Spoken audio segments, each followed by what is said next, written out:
Bueno, perdón, la voz está medio, el cuerpo está medio gastado. Permíteme un segundo, por favor.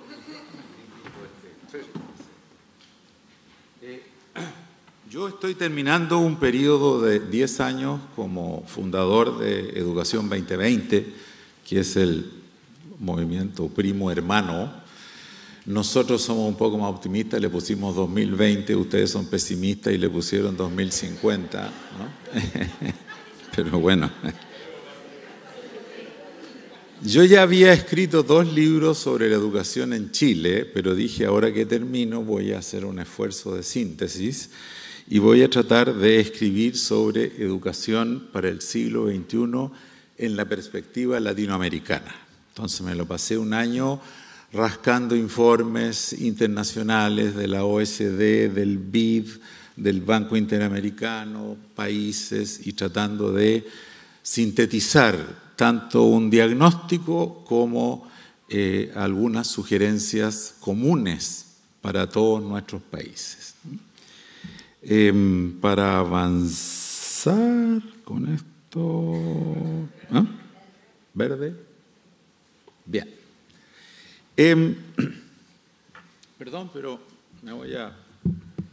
tengo que organizarme un poco aquí. No quiero ser muy insistente en los deprimentes datos, pero como en América Latina, y lo preanunció Inés, somos unos cínicos de mierda, hay muchas cosas que no las decimos, ¿no? Y entonces ya mencionó Inés alguna, pero me temo que tengo que agregar unas pocas más. ¿Sí? ¿Se escucha? Ya, prefiero. Muchas gracias.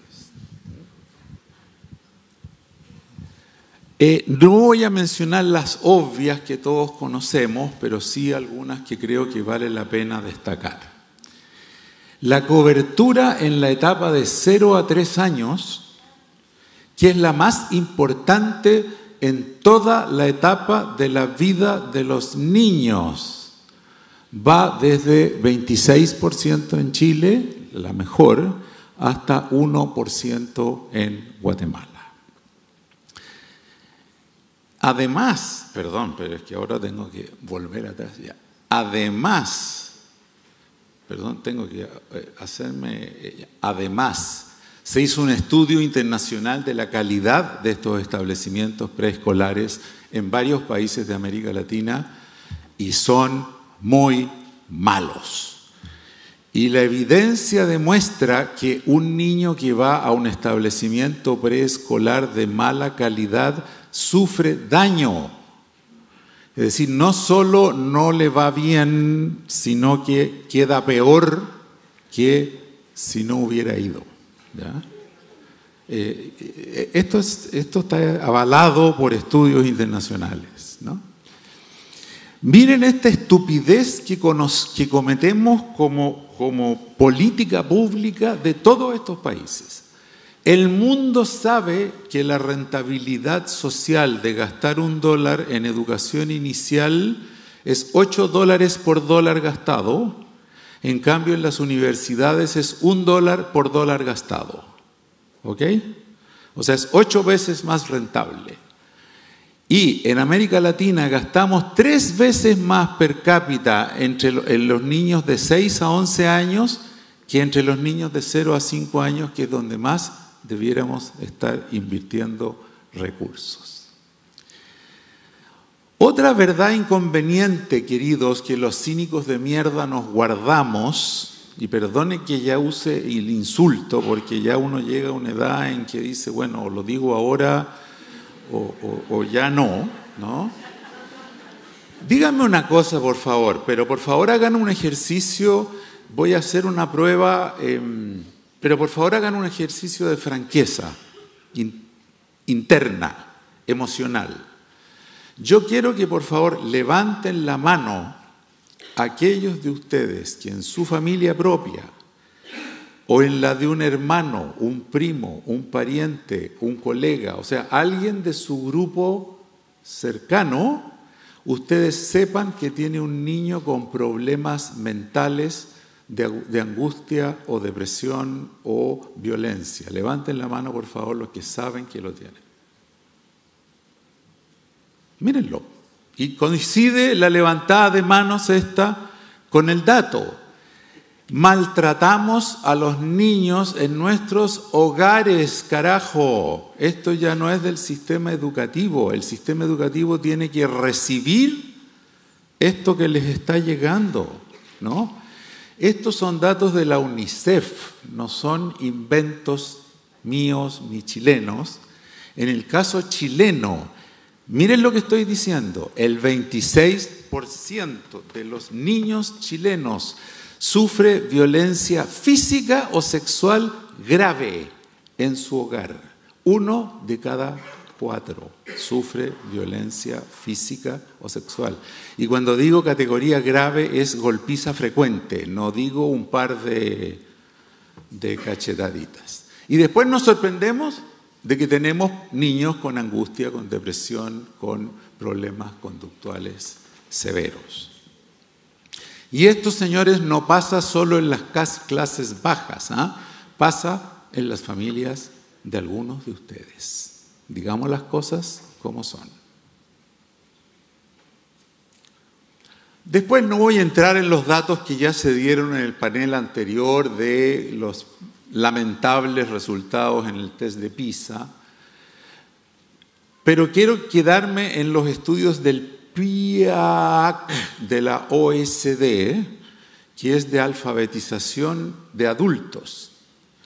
Y tenemos como resultado de una inhabilidad o ineficiencia del todo el sistema escolar de América Latina, un 60%, todavía no aprendo a manejar esto, diablos, un 60% de los mayores de 15 años en América Latina son analfabetas funcionales.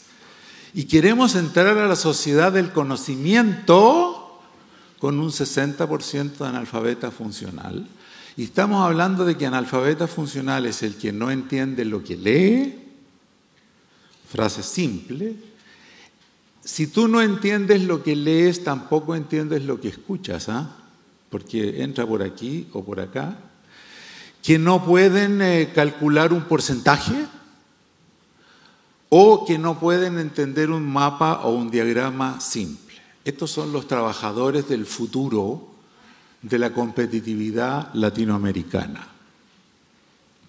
Y el otro problema que ustedes mencionaron en el panel anterior, pero que no puedo dejar de reforzar, no es el caso de Chile. En eso en Chile nos ha ido bien en cobertura.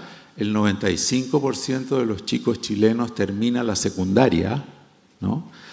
Pero la mitad de los estudiantes brasileños, mexicanos y argentinos, es decir, 3 de los países más grandes del continente, no termina la educación media o secundaria, o como la quieran llamar, y se van a la calle, se van a ser ninis, se van a ser gente o delincuentes o ninis o gente que anda pateando piedras por las calles. Sigamos con las delicias. Esta, otra verdad inconveniente, señores. Los discapacitados, los niños discapacitados de América Latina. ¿Qué? Yo tampoco. Ya.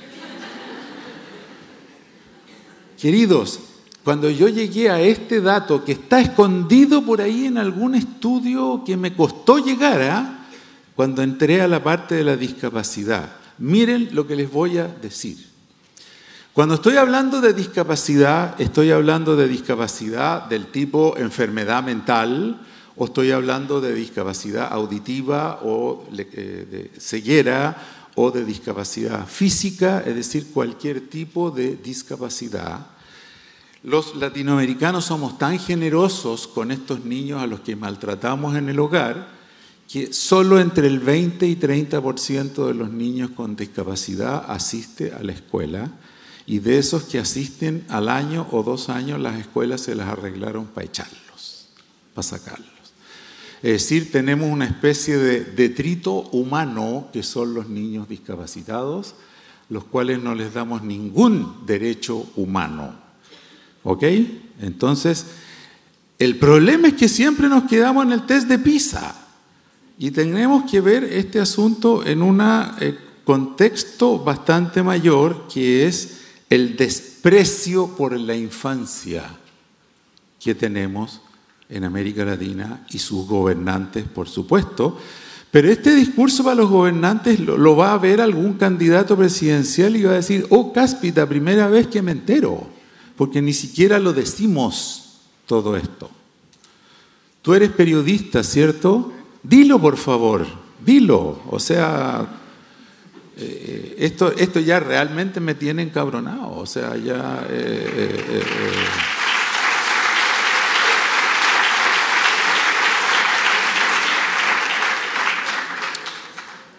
En suma, algunos de nuestros ministros de educación se defienden, porque hay que defender el gobierno. Entonces, no, si PISA en realidad no refleja la realidad nuestra y no es un test válido para nosotros. Pamplinas.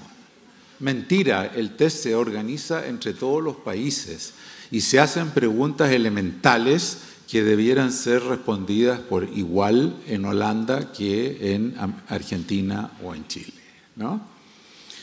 Y aunque suene rudo decirlo, yo creo que si yo tuviera que sintetizar, yo diría: no sé manejar esta mierda de aparato.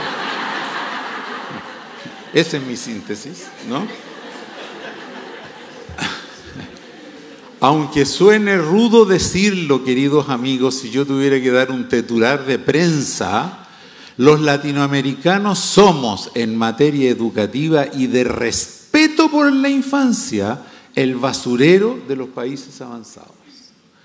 Seguimos considerando a los niños como objetos de nuestra propiedad, que en muchos casos no tienen siquiera el derecho humano a no ser maltratados. Ya no es solo el derecho humano al acceso a la educación, ¿no? Gracias, carajo, aplaudan más. O sea, yo ya estoy terminando mi carrera educativa por razones de salud, así que o lo digo ahora o...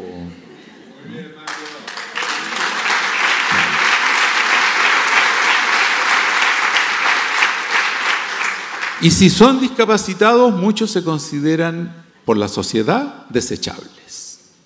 Y nosotros mismos los estamos discapacitando a golpes en la casa, a muchos de ellos. Calidad educativa. Cambio aquí un poquito de giro. Todos sabemos lo que significa educación de calidad. Esto ya está dicho y archidicho por la UNESCO y por todos los que ustedes quieran, ¿no? Y no es solamente rendir un examen estandarizado, el test de PISA o el, ¿cómo se llama acá? O en México es enlace, en todos los países tenemos un test estandarizado. Sino que es habilidades que hay que aprender en la escuela y no las estamos enseñando, ahora voy a explicarlas. Nosotros estamos haciendo un experimento que también lo están haciendo nuestros amigos en Argentina y con Inés en, ¿cómo se llama el lugar donde están? En Varadero. Nosotros estamos en 40 escuelas entre la Araucanía y la región metropolitana con una metodología mexicana que se llama tutorías, inventada por Gabriel Cámara, que yo sinceramente creo que debiera tener estatuas en algunos de nuestros países en algunos años más, ¿no? Y cuando vemos cómo estos niños con 6 meses de trabajo florecen como seres humanos, adquieren, no sé si a ustedes les pasa, adquieren confianza en sí mismos, seguridad de que van a llegar a la universidad, todo esto con un poquito de trabajo, pero invirtiendo radicalmente el método y el modelo educativo con los mismos profesores, con los mismos profesores mal formados, con los que tenemos todos estos problemas. Yo ya llegué a la conclusión de que no es nuestra urgencia máxima. Pero entonces cuando uno ve un ramillete de niños floreciendo como verdaderas flores en el desierto, versus el niño latinoamericano pobre, convencional, que no se atreve ni siquiera a hablar o apenas puede hablar, uno se da cuenta que el costo humano y productivo de dilapidar las mentes de decenas, centenas de millones de niños promisorios es simplemente monumental. Estamos dilapidando el capital humano de nuestra región.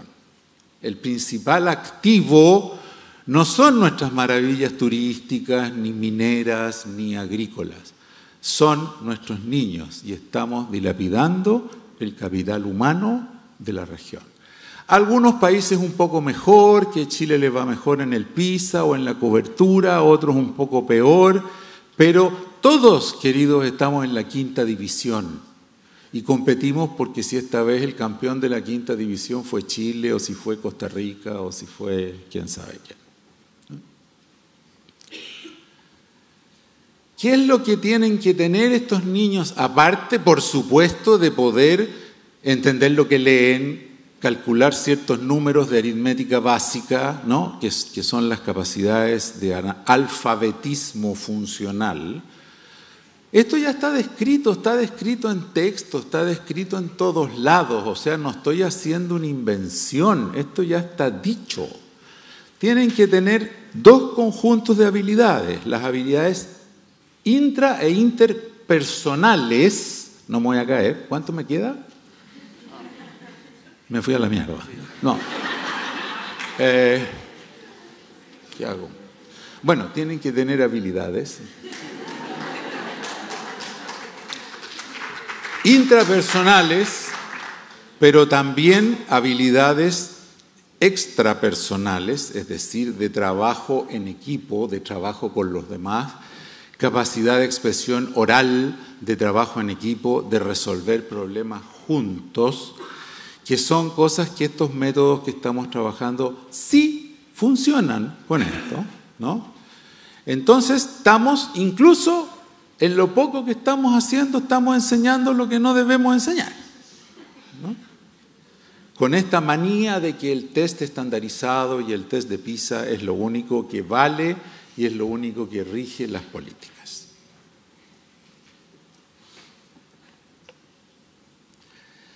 Perdón que me das 2 minutos más, 2. Esta gráfica para mí fue muy central.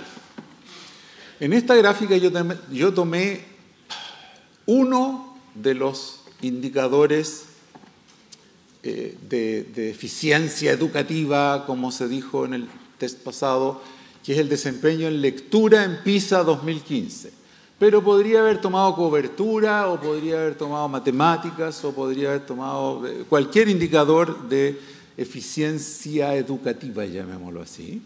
Eso es lo que está en este eje, que va en los típicos escalas del test de PISA, 350, los que están en la olla, y 550, los que están por ahí arriba.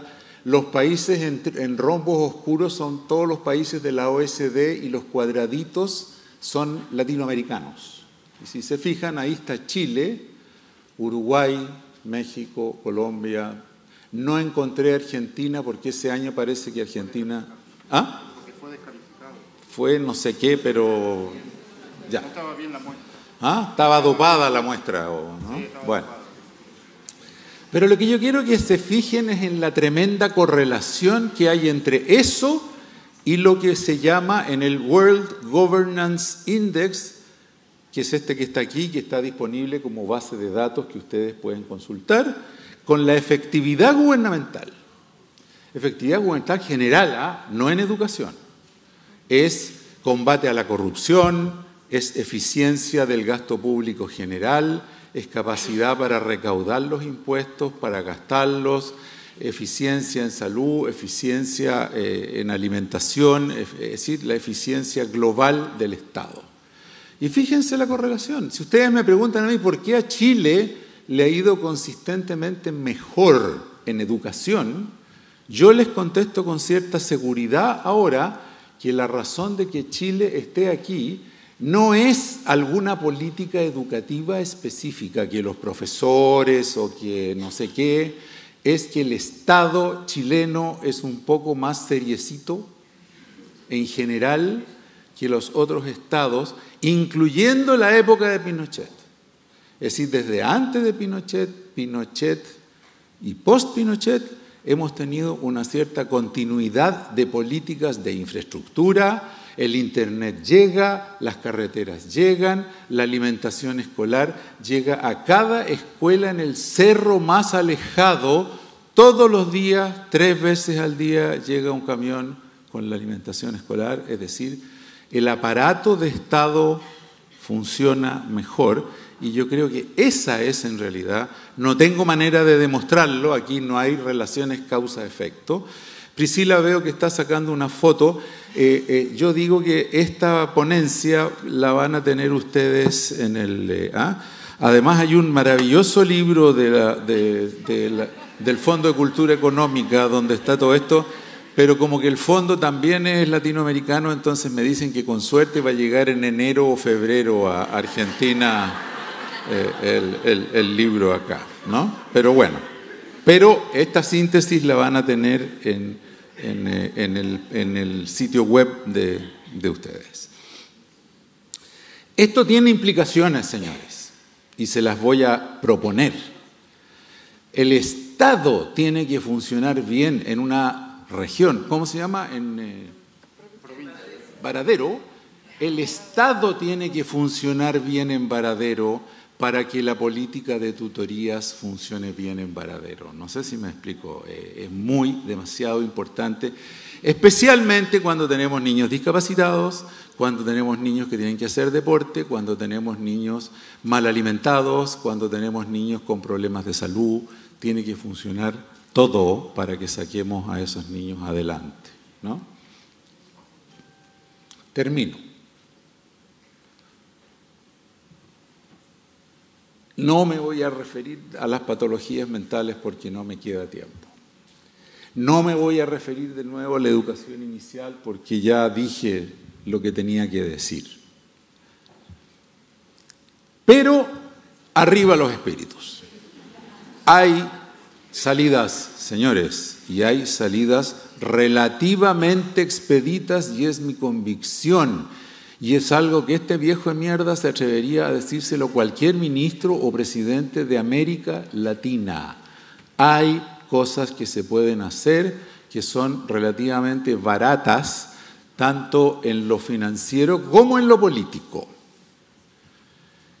Los resultados de las tutorías son de 2 tipos, son cognitivos, no me voy a detener a explicar esto, pero son métodos estandarizados que los contratamos externos con la Universidad Católica para que los midieran y no podíamos creer los resultados cuando los obtuvimos.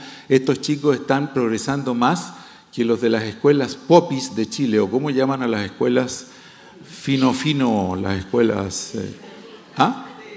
de élite?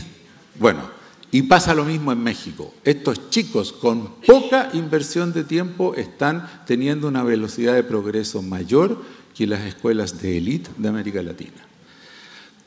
En nuestro caso, solo el 5% de su condenado tiempo, el 5% de su tiempo dedicado al trabajo en tutorías. O sea, no es el 100% de su tiempo. Con solo el 5% de su tiempo florecen estos chicos cognitivamente.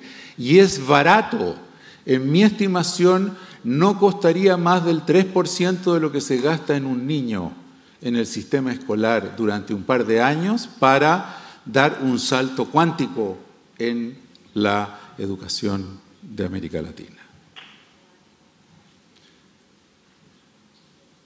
Esta revolución pedagógica de las tutorías es enteramente made in México, es la innovación insólitamente más desconocida dentro y fuera de ese país.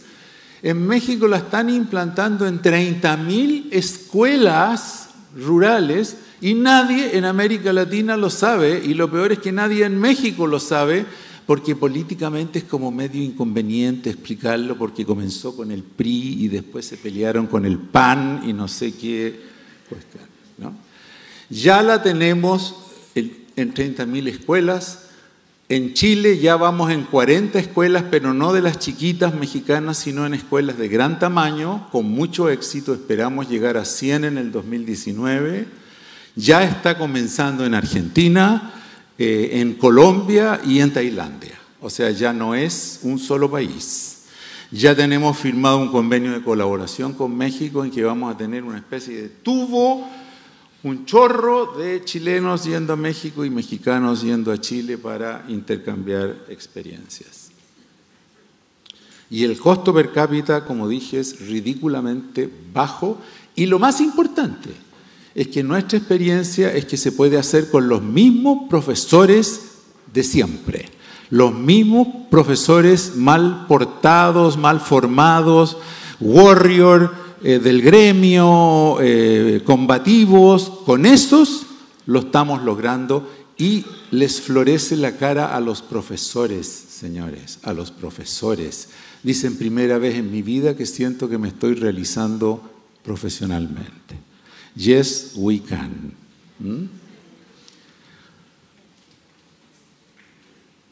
Entonces, la propuesta que les traigo y que me atrevería...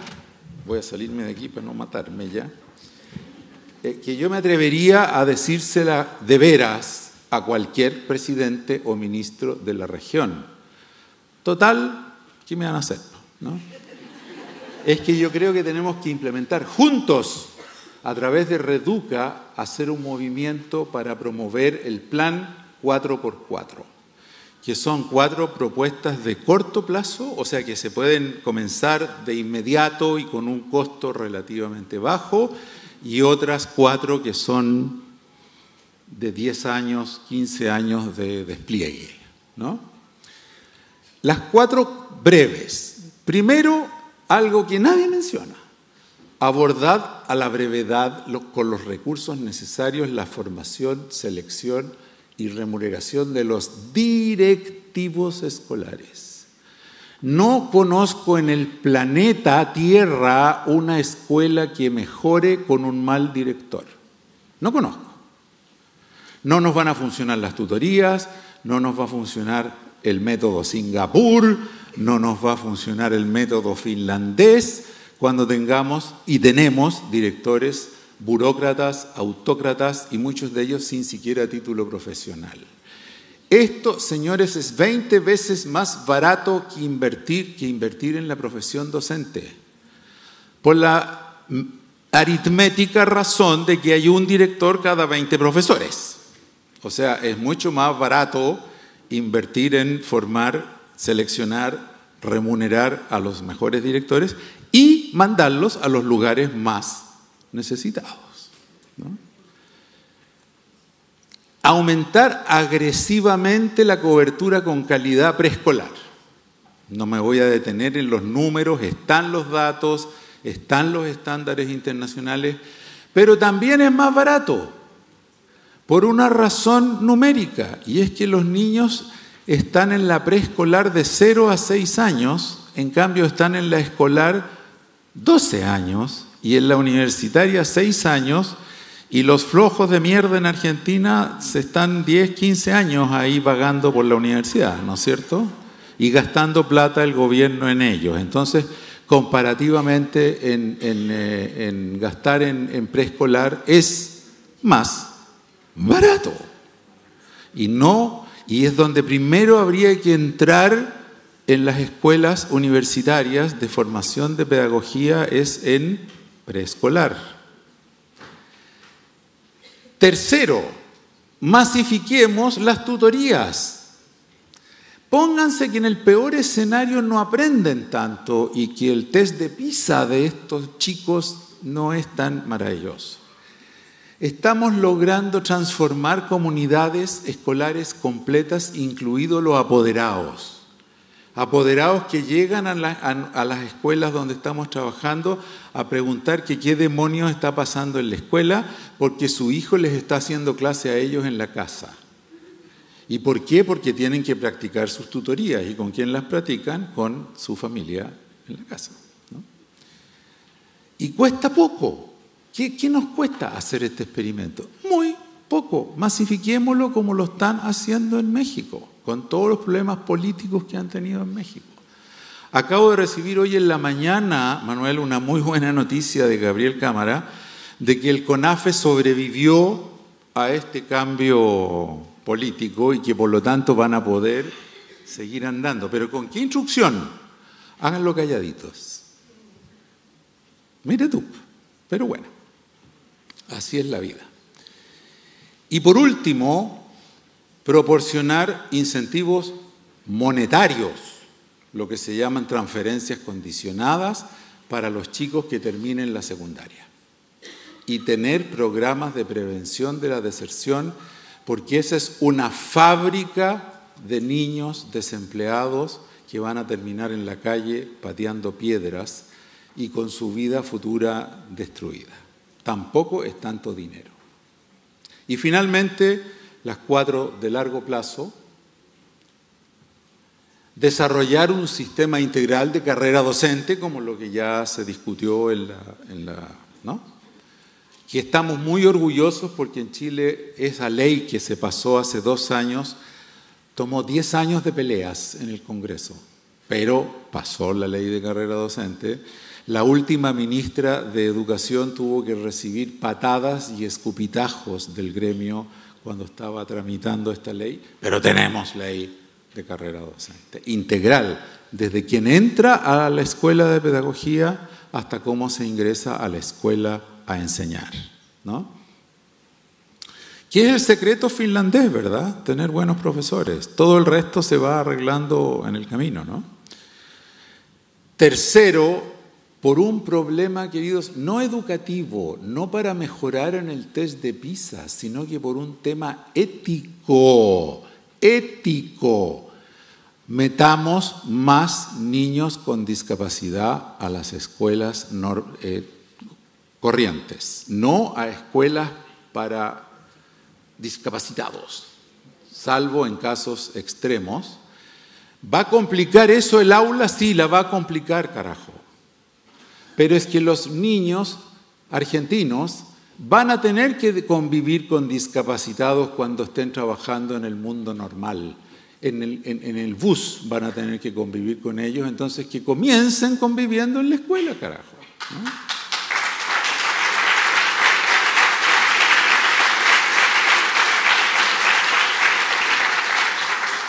Y por último, un plan de largo plazo para que el 50% de los egresados de educación media cuente con un oficio certificado que le permita aspirar a un empleo con una remuneración digna. Estas 4 propuestas van a tomar 10, 15 años en materializarse si es que comenzamos hoy gradualmente a trabajarlas. Tengo una última propuesta, pero no la voy a hacer. Era la más entretenida de todas, pero se van a quedar sin ella. Gracias por su atención.